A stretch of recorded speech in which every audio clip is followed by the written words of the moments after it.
Normally this is the time of year when everyone is just settling into holiday mode, but this year we've got lots going on, so I thought I'd talk about some of it. First off, Don't Ask, Don't Tell is finally about to get repealed, now that it passed the Senate.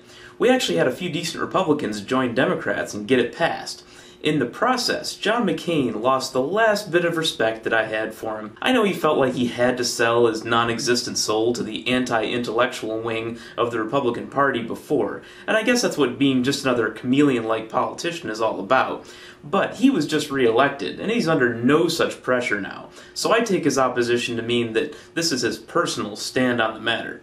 His series of promises about his support of the bill that he completely went against in the end anyway was the siren song for his last bit of geriatric dignity, from war hero to human rights zero. It's a very good thing that so many in the military have finally come around to the realization that firing competent people because of who they sleep with is an utterly backward concept, but the fact that there are still so many that were against it shows that we have a ways to go yet. Can you imagine any private company in this country ever instituting an official don't ask, don't tell policy? No, I didn't think so. I read that some of the biggest opposition actually came from the Marines, supposedly the roughest and toughest of the servicemen. So let me make sure I understand you Marines in opposition correctly. You're capable of amazing feats of discipline, bravery, and self-sacrifice, but if you know someone that works with you is gay, you just fall to pieces? Cry me a river, jarhead, and do your damn job. Just as moronic is the argument that some of the officers have tried to make against the policy change.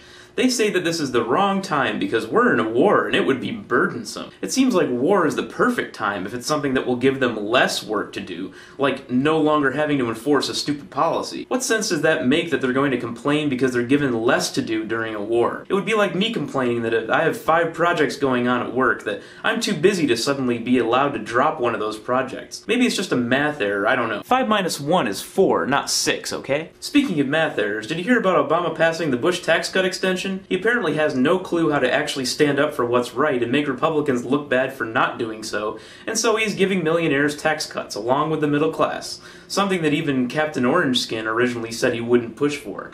Guess what, Obama? Now those same millionaires are going to rake you over the coals during the next election for exploding the deficit by giving them a tax break. Are you delusional, or do you just not understand that it doesn't matter what you give them? They are never going to like you. Speaking of people with an interesting outlook on reality, I see that Venom Fang X is back. I have very little to say about it. I've never made a video about him before, but I'm considering making one to him to see whether he's learned anything about constructive discourse while he's been gone. Maybe I'm the one that's delusional to hope he's mature, but we'll find out. Imagine his surprise when he finds out what the Crocodile Army actually is. Oh yes, and before I forget, WikiLeaks. I do have some thoughts on it. Let me just tell you.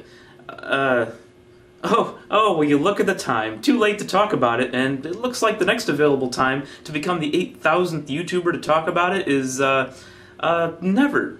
I'll do a video about it only if around 100 more people in the comments tell me to do it than tell me not to do it in the next 48 hours that aren't sock accounts. Good luck with that. Admit it, you're actually relieved.